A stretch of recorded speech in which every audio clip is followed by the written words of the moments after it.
Bonjour, chers amis, c'est encore une joie pour moi de vous retrouver. Vous savez, je suis Wilfried Pavilla et je suis accompagné de Gétro ainsi que de Jean-Jacques pour étudier. Oui, allez-y, vous pouvez y aller. Bonjour les amis. Et pour étudier un deuxième volet de notre leçon, la leçon numéro 2, le creuset à venir. Mais avant d'aller plus loin, avant de continuer, nous allons demander à Jean-Jacques s'il veut bien prier afin que nous puissions commencer notre échange. Notre Dieu, notre Père Céleste, alors que nous voulons nous pencher sur ta parole, puisses-tu nous guider par ton Esprit Saint, que celle-ci puisse nous faire du bien et nous aider à grandir en toi. Au nom de Jésus, Amen. Amen. Amen. Nous avions déjà défini le creuset la semaine dernière, donc nous savons que c'est quelque chose qui éprouve, quelque chose qui est pur. Mais cette semaine, nous allons nous concentrer, après avoir étudié bien sûr le creuset du berger. Le titre, c'est « Les creusets à venir ». Mais nous allons nous concentrer plus sur les causes de ce creuset. D'accord? Au travers de 3 questions, nous allons essayer d'analyser déjà 3 causes. La première, nous allons prendre le texte qui se trouve dans 1 Pierre 4, au verset 12 à 13, que je vais inviter à Jean-Jacques de lire. 1 Pierre au chapitre 4, verset 12 et 13. Bien-aimés, ne soyez pas surpris comme d'une chose étrange qui vous arrive, de la fournaise qui est au milieu de vous pour vous éprouver. Réjouissez-vous au contraire de la part que vous avez aux souffrances de Christ, afin que vous soyez aussi dans la joie et dans l'allégresse lorsque sa gloire apparaîtra. Ici, on voit le texte dit « Ne soyez pas surpris », sachant qu'il s'adresse à des personnes qui ont fait le choix de marcher et de suivre Jésus. Et il leur dit « Ne soyez pas surpris ». La compréhension de ce texte serait très intéressante pour nous aujourd'hui, rappelant que nous sommes dans une situation de crise économique, crise financière, il y a des guerres un petit peu partout, les prix augmentent, des personnes qui perdent leur emploi, dépression, d'accord? Et sachant que nous sommes sur les causes, justement, les choses qui provoquent justement de la pression chez nous, de questionnement vis-à-vis de notre relation avec Dieu. Et là, on est un petit peu surpris de voir que l'auteur dit « Ne soyez pas surpris ». Quand l'auteur parle « Ne soyez pas surpris », cela voudrait-il dire que normalement, nous devrions déjà être au fait de toutes ces choses?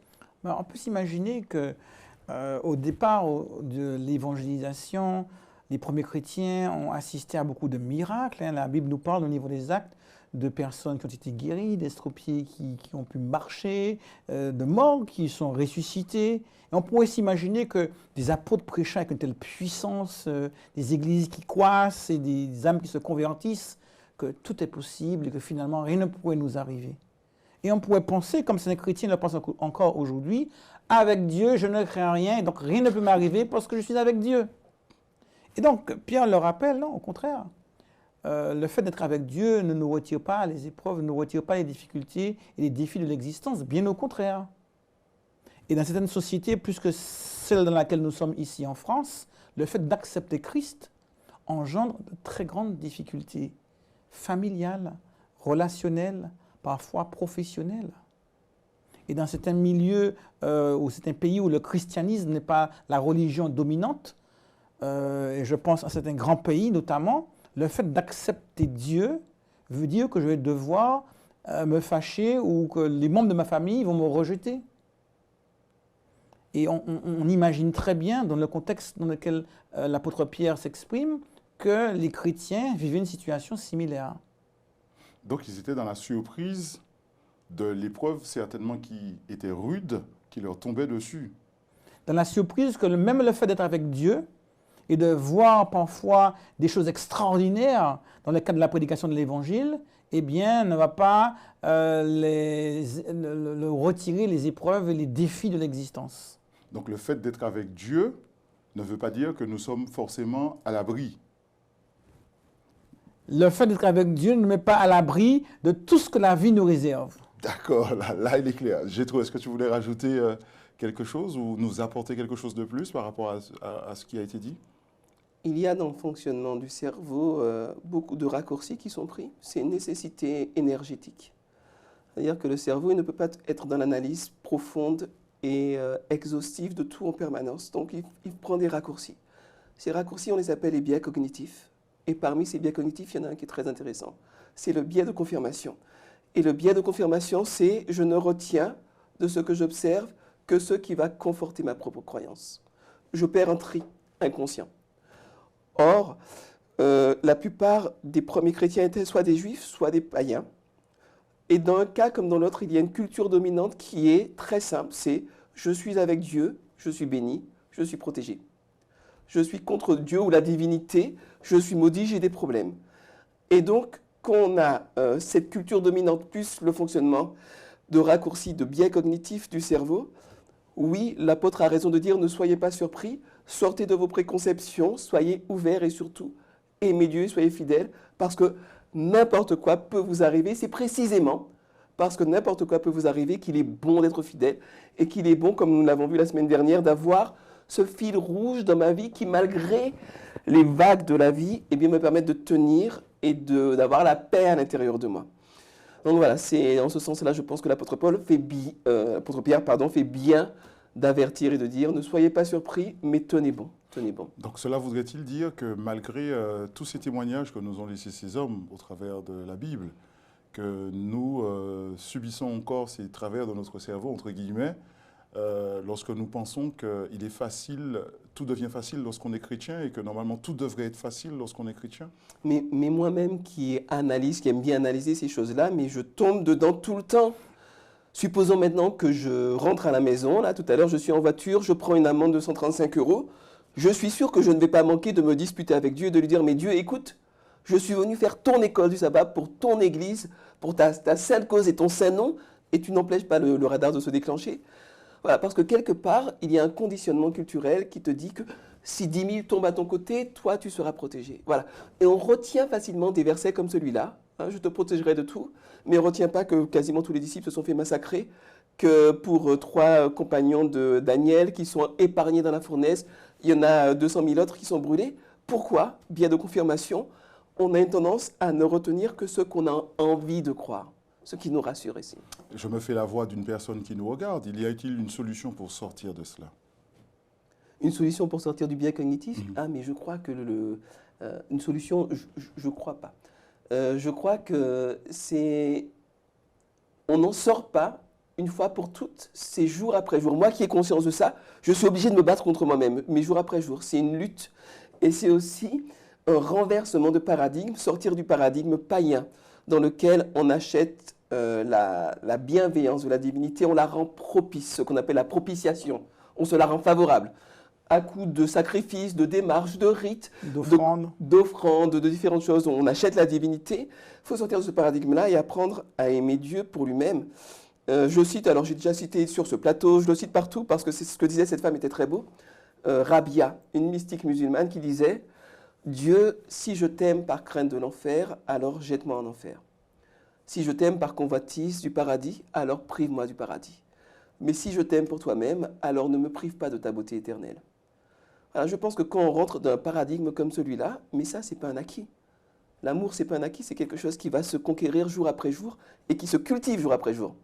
Aussi bien dans les relations humaines que dans les relations spirituelles. D'accord. Donc le simple fait de faire le choix d'aller vers Dieu nous met déjà dans une position qui reflète un peu le creuset, Jean-Jacques, d'après toi. Le fait d'aller vers Dieu dans la confiance. C'est-à-dire que Dieu n'est pas un pare-feu pour tout ce qui peut m'arriver dans la vie. J'aimerais bien pourtant. Par contre, la présence de Dieu à nos côtés est la certitude que nous aurons les moyens de traverser des preuves.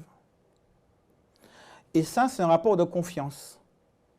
Je choisis de te faire confiance, quoi qu'il arrive. Je choisis d'avancer avec toi. Et le choix de Dieu dans notre vie va définir beaucoup d'autres choix qui vont nous mener vers des choses positives, mais pas nécessairement que des choses positives. Parce qu'il y a beaucoup de paramètres dans l'existence qui font que du coup, même si on fait de son mieux, même si on fait le bien, même si on fait la volonté de Dieu, même si on est fidèle à sa parole, nous sommes dans un monde chaotique. Et tout ne s'explique pas de manière linéaire.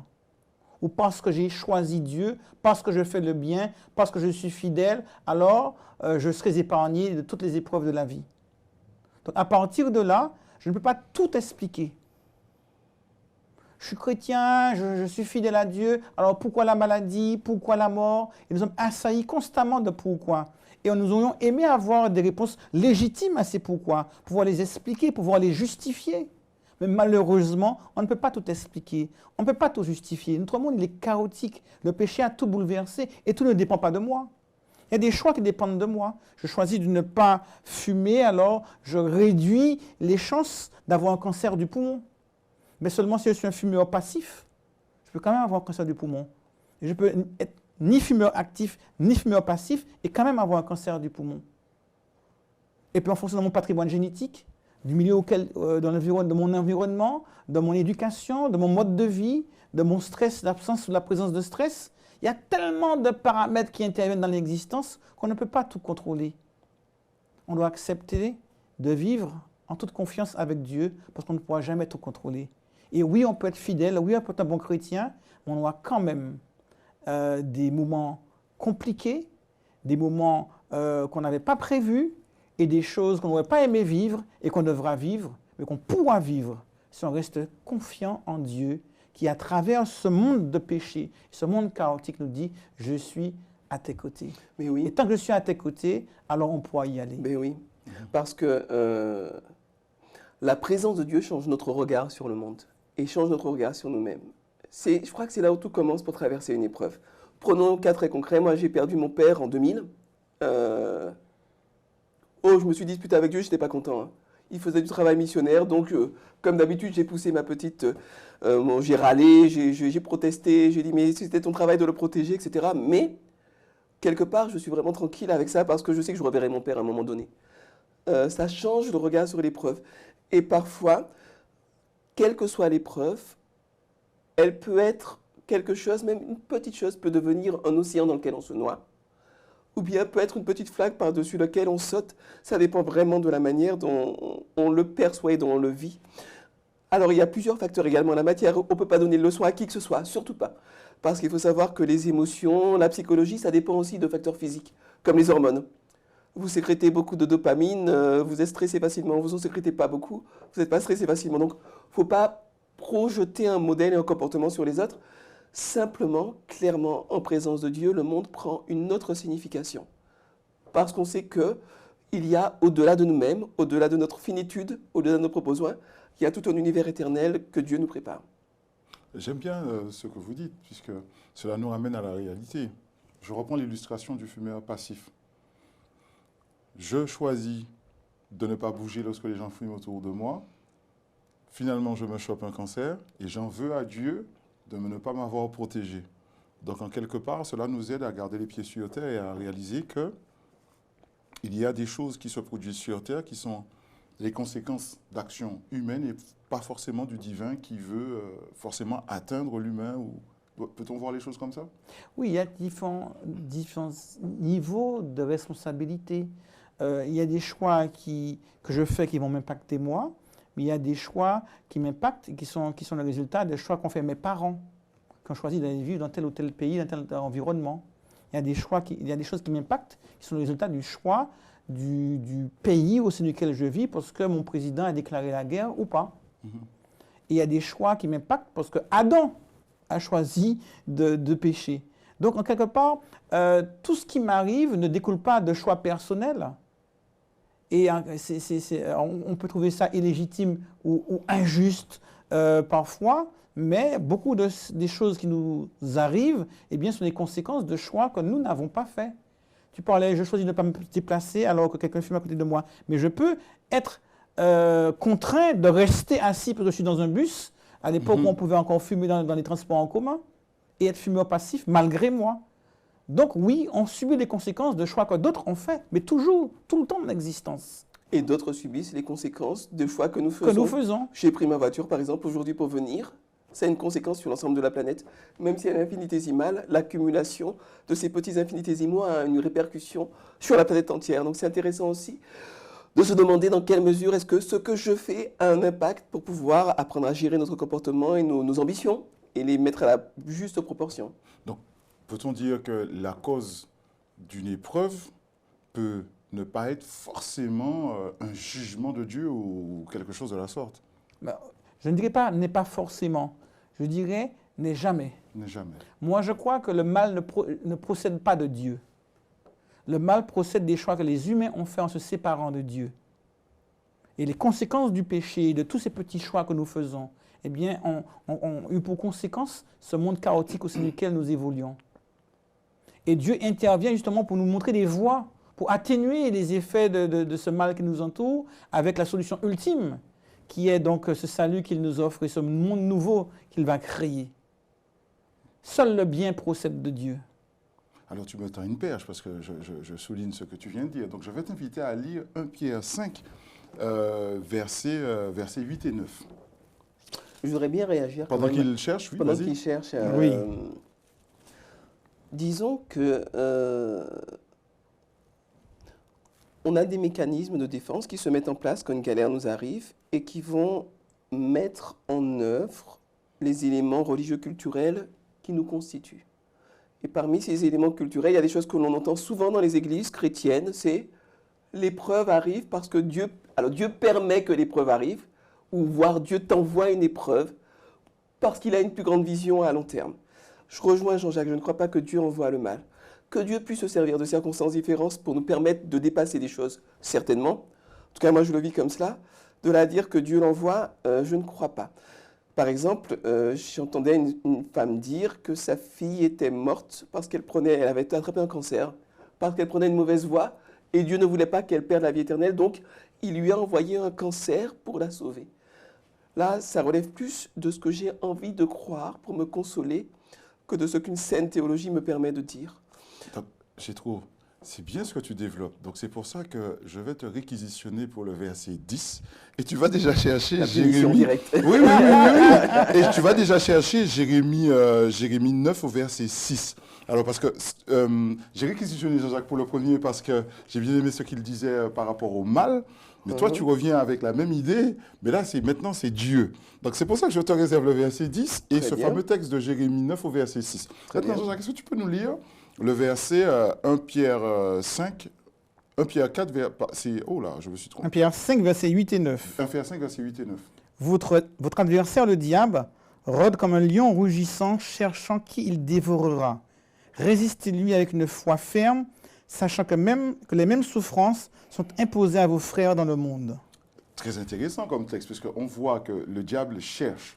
Donc il y a une action menée par le diable. Et à cause de cette action, nous, on doit résister. Donc on doit être déjà dans un premier temps au fait que, attention, il y a ce lion rugissant qui tourne. Donc cela sous-entend que ce lion rugissant cherche à nous faire du mal en quelque part.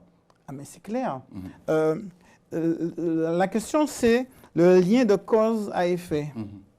Qu'est-ce qui est la cause de l'épreuve que je subis, du bien, du mal, etc. Ça dépend de la perspective. On trouvera une réponse différente sur la perspective. D'où vient la mort? Dieu dit, le jour où tu en mangeras, tu mourras. C'est Dieu qui crée la mort? Certains diront que oui, parce qu'en créant la vie, Dieu crée la possibilité de la mort. C'est la cause ontologique. Et puis, il y a certains qui font le choix. Un choix qui mène à la mort. C'est la cause morale ou responsable. Et puis, il y a la manière de mourir. Ça peut être un revolver, un accident, n'importe quoi. C'est la cause instrumentale. C'est la même chose, vue sous un angle différent. On le voit pour Pharaon. Pharaon, dans un texte biblique, il est dit que Dieu a endurci le cœur de Pharaon. Dans un autre, il est dit que Pharaon a endurci son cœur. Dans un troisième, on a dit que Pharaon, son cœur a été endurci lorsqu'il a vu ses magiciens faire les mêmes miracles que Moïse. Les trois versets se complètent. En donnant à Pharaon la possibilité de choisir de lui faire confiance, eh bien, il donne la possibilité de rejeter, d'endurcir son cœur. Il donne le choix. Mais Pharaon a fait le choix, lui, de rejeter Dieu. Donc, c'est lui la cause responsable ou morale. Et c'est le phénomène psychologique qui l'a amené à cet endurcissement. C'est ce qu'il voit ses magiciens faire la même chose, la cause instrumentale. On parle du même événement, mais vu sous trois angles différents. On a une épreuve. D'où nous vient cette épreuve? C'est clair que si Dieu n'avait pas créé l'homme, l'homme n'aurait pas eu d'épreuve. L'épreuve n'existe pour l'homme que parce que Dieu a créé l'homme. Ce n'est qu'une cause ontologique, l'élément déclencheur, la cause première. Mais la cause morale ou responsable sont les choix que nous faisons. Et la cause instrumentale, c'est l'élément concret qui nous amène à vivre telle ou telle chose. Parfois, les chrétiens ont envie d'accuser le diable de tous les maux. Je suis menteur, c'est le diable. Je suis voleur, c'est le diable. Tout, c'est le diable. Oui, le diable a une part active dans l'introduction du péché dans ce monde. Oui, le diable tente les hommes. Mais nous ne pouvons pas nous déresponsabiliser en disant tout, c'est à cause du diable. Notre responsabilité est dans ce fameux verset qui dit « résistez-lui ». Notre responsabilité, c'est de comprendre parfois déjà que nos épreuves viennent des choix que nous faisons aussi parfois. D'accord. Et que nous avons les moyens de pouvoir vivre en faisant des choix les plus sages possibles. D'accord. Donc on peut voir ça comme, on peut voir le diable comme étant une cause dans le sens où il cherche à faire, mais on reste maître du jeu dans le sens où on peut se préserver de tout ça aussi. Dans le sens où Dieu nous donne les moyens de résister. Nous donne les moyens de résister. Très intéressant. J'ai trouvé que tu voulais rajouter quelque chose avant, Oui, avant de continuer, parce que tu as ta punition, la lecture du Oui, verset 10. je m'en suis infligé une autre pour abonder dans le sens de Jean-Jacques qui me paraît excessivement important. C'est ce verset d'Ésaïe 45, verset 7, où le Seigneur dit par la bouche du prophète « Je forme la lumière et je crée les ténèbres, je donne la paix et je crée le malheur. C'est moi, l'Éternel, qui suis l'auteur de tout cela. » Et quand on lit cela, on a l'impression qu'effectivement, Dieu fait le mal. Ou comme ce verset, ces deux versets où d'un côté, Saül est tourmenté par un mauvais esprit. Et de l'autre côté, il est tourmenté par un mauvais esprit qui vient de Dieu. Et donc, c'est important de bien comprendre que les auteurs vétérotestamentaires, ils ont une culture dans laquelle Dieu est la cause ontologique, Dieu est à la base de tout. Et donc, par conséquent, l'ensemble, ils n'ont pas cette finesse de l'analyse des facteurs causaux. Donc, l'ensemble de ce qui se passe est le fruit de Dieu. Job, par exemple, pour être très concret et très simple. Dieu a donné, Dieu a repris, que le nom de l'Éternel soit béni. Que ce soit Satan qui est tué, que ce soit très différent dans les faits, peu importe, il conçoit les choses comme cela. Donc, ça me paraît très important de remettre les choses en perspective. Pourquoi ? Parce que si c'est Dieu qui crée toutes les épreuves et qui me fait grandir comme il le veut au travers de tout ce qui m'arrive dans ma vie, Dieu ressemble plus à un marionnettiste qui en plus est hypocrite. Parce que ce serait quelqu'un qui me dirait « Vas-y, choisis, mais je t'ai envoyé les épreuves, j'ai provoqué telle circonstance, etc. Et puis finalement, je sais déjà en plus ce que tu vas faire. » Donc il faut, je pense, affiner notre théologie pour ne pas faire de Dieu un marionnettiste cynique qui n'hésite pas à envoyer des catastrophes, des tsunamis, des guerres. Pensez à l'Ukraine en ce moment. Là, tu m'intéresses parce que je vais te demander de lire le verset 10 suite à ce que tu viens de dire et aussi Jérémie 9, verset 6 suite à ce que tu viens de dire. Parce que j'aimerais bien que ceux qui nous regardent et nous écoutent puissent comprendre clairement ce que tu avances là. Alors, 1 Pierre 5, verset 10.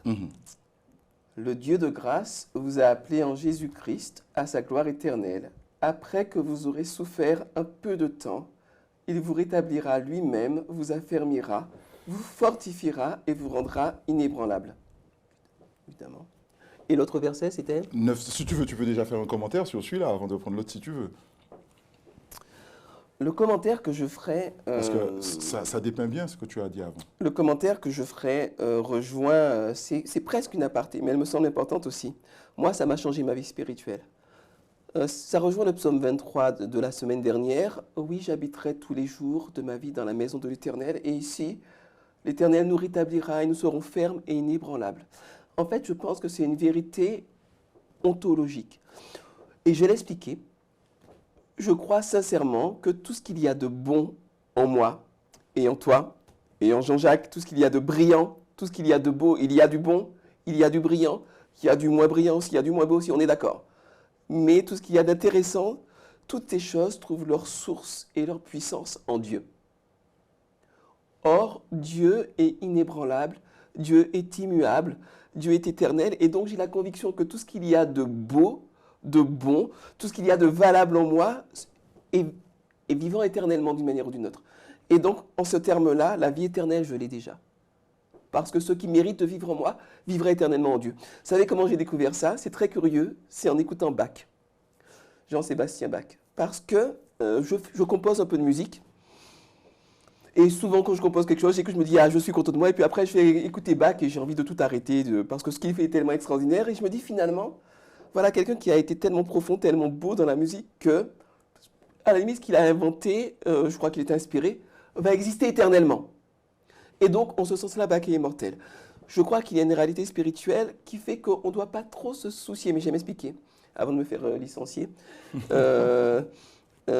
Je crois qu'il ne faut pas être trop obsédé par notre vie éternelle, parce que la vie éternelle est un acquis. Tout ce qu'il y a qui mérite de vivre en nous, vivra éternellement en Dieu. Maintenant, l'idéal, ce serait que nous, avec notre vécu, notre personnalité, notre histoire, nous puissions adhérer et participer à la nature divine, comme Pierre le dit un petit peu plus loin d'ailleurs. Il le dit, vous êtes appelés à être participants de la nature divine. Donc moi, j'aimerais bien y être et j'aimerais bien être sauvé éternellement, mais quand bien même je ne serais pas, que tout ce qu'il y a de beau et d'intéressant en chacun d'entre nous existera éternellement en Dieu. Donc, ce ne sera jamais perdu. J'aimerais maintenant, avant d'entrer dans Jérémie 9,6, rappeler que tout à l'heure, tu parlais de Dieu, tu as fait une allusion à Dieu qui n'est pas un marionnettiste. D'accord? Donc, on va lire le Jérémie 9,6 à la lumière de ce que tu as dit tout à l'heure.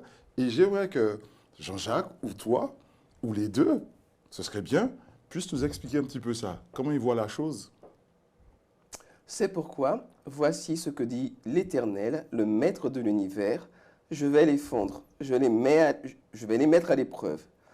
En effet, comment agir vis-à-vis de la fille de mon peuple? Là, il y a un piège. Jean-Jacques, c'est à toi la parole. je me disais bien qu'il fallait me voir venir sur ce coup-là. Il fallait me voir venir sur ce coup-là. Bonne chance, Jean-Jacques. Le peuple d'Israël a eu des hauts et des bas. Et le peuple d'Israël a souvent été infidèle à l'Éternel. C'est intéressant de voir comment, quand le roi était fidèle, le peuple d'Israël avait tendance à suivre son roi et être prospère. Et quand le roi était infidèle, c'est l'ensemble du peuple qui allait dans le péché et dans l'infidélité. Et à cause de cette infidélité, c'est ainsi que les prophètes l'interprètent, eh bien, le peuple d'Israël a été attaqué, a subi des défaites militaires, a été emmené en esclavage, etc. Est-ce que c'est Dieu qui a provoqué ces épreuves? D'ailleurs, à un moment donné, le roi de Babylone est appelé par les prophètes comme étant le serviteur de l'Éternel. Comme si Dieu aurait mandaté Nebuchadnezzar pour aller combattre Israël et les emmener captifs. Et je reviens à ce que je disais tout à l'heure sur la cause ontologique. Dieu a créé le choix, a créé la possibilité pour que les hommes puissent choisir leur destinée en quelque part. Et donc, quel que soit le choix qui sera fait, quelles qu'en sont les conséquences, Dieu est à l'origine de cette possibilité. Mais c'est quand même l'homme qui fait le choix, qui porte la responsabilité morale de ce qui va se passer. Dieu, ici, voit que le peuple d'Israël fait des choix qui sont mauvais. Mais il sait que même à travers ces choix mauvais, il a encore cette volonté de rédemption, de rachat, pour ramener le peuple vers lui.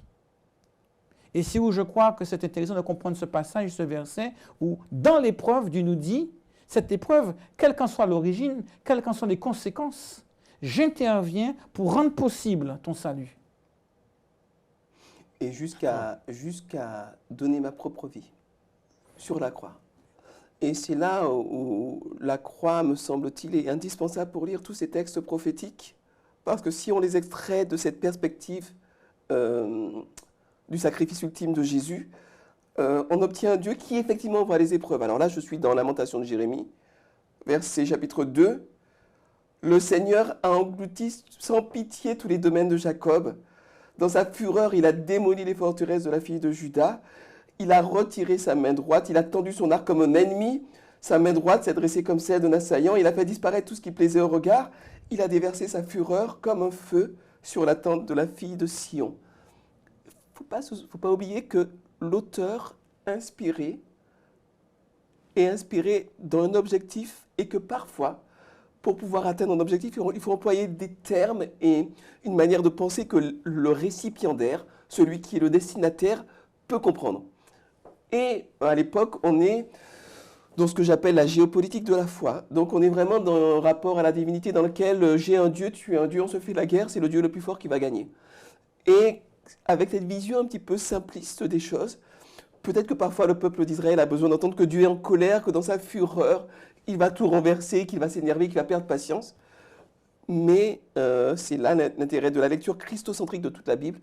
on sait qu'il y a au fond un Dieu qui, même s'il va employer des anthropomorphismes, va s'exprimer dans une culture hébraïque, va avoir ce qu'on appelle des hébraïsmes, donc cette tendance, cette propension à tout attribuer à Dieu, y compris les horreurs et les pires. Hein, les enfants qui sont dévorés par leur mère dans Lamentation de Jérémie, fruit de la volonté de Dieu. Non, jamais, jamais. Mais le conçoivent, ils l'entendent comme cela en ce moment, et c'est susceptible d'être un levier pour eux. Tout cela doit être lu à la lumière d'un Dieu qui se dépouille de tout, toutes ses prérogatives, tout son confort, toute sa puissance pour naître dans une étable, vivre une vie de simplement charpentier, et finalement donner sa vie pour des gens qui lui crachaient dessus. Et là, je crois qu'on a une lecture qui devient équilibrée, dans laquelle on n'attend pas de Dieu qu'il résolve tous nos problèmes d'un claquement de doigts, qui ne nous protège pas de tout, mais qu'on est fier de suivre, de servir, parce qu'il nous a aimés le premier d'un amour total et absolu. Merci tous les deux. Nous avons dépassé le temps déjà. J'aimerais que vous puissiez chacun, à votre tour, faire une conclusion, une petite conclusion à cela, sur le fait que, sur ces causes, justement, qui peuvent nous facilement nous faire nous remettre en question avec Dieu. Dieu, qu'est-ce que tu as fait? Comme tu disais tout à l'heure là, pourquoi je subis ça comme ça? Pourquoi sont les choses? C'est le diable qui a fait. Qu'est-ce qu'on peut dire par rapport à ça? Une petite conclusion, juste pour encourager quelqu'un qui nous regarde. En conclusion, moi je dirais qu'il nous faut apprendre à être humble, c'est-à-dire à ne pas pouvoir tout expliquer, tout justifier, tout légitimer. Et même si je ne comprends pas tout, même si je n'ai pas toutes les réponses au pourquoi qui viennent à mon esprit, eh bien, garder confiance en Dieu, en sachant qu'au final, tout rentrera dans l'ordre avec lui. Amen. Jétro? Je dirais que Dieu est beau et Dieu est bon en tout temps. Quand bien même moi je suis au fond du trou en train de souffrir et que quand bien même je le perds de vue, Dieu est beau et Dieu est bon en tout temps. Et sa beauté et sa bonté sont, dans nos tribulations, une source de force et de consolation. Amen. En tout cas, pour nous, nous avons vécu un grand moment. Nous espérons que vous aussi, vous avez vécu un grand moment. N'oubliez pas, pour tous ceux qui nous regardent, qui viennent pour la première fois, abonnez-vous, car ce n'est pas fini. Nous avons encore de plus grandes choses à voir durant ce semestre, ce trimestre plutôt. Alors nous vous attendons. Bon sabbat à vous et que Dieu vous bénisse.